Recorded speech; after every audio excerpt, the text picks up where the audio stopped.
Maitai Mitai Tribe Union MMTU ge delegation amana Reserve Bank of India da pishin kiba memorandum amada hojik Manipur da thokliba lan asina maram oiduna achawa economic crisis ama mayoknare business industry amadi company macha tawjaramba punamaksu kangkhong chaiduna chalaiba ngamdre agriculture sector da su sathiba chaitheng piri pochai gi mamal atia pak na wangkhre Lenga amasung bank tagi loan lauruba singsu sendoi selef yauna singat pangambagi lambi amata leitre haina hijackre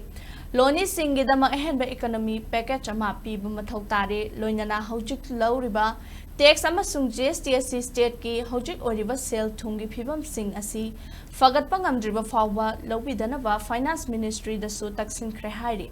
Lana maram oiduna National Highway Singda chathok chassin amasung hingbada changba potlam sing pusilakpada achauba awaba ama oiri Lana maram oiduna chathok chassin yadriba asigi mathakta lambi thongi phibam su aduki matik phatri pumnama asi yengbiraga mari leinaba civil aviation amadi ministry singna lamdam asigi oina aeroplane gi bhara gi chang asi subsidized rate ta hanthahanduna khudong chaba ama pibinaba hijackre haina maitai mitai tribe union gi cherol amana hairi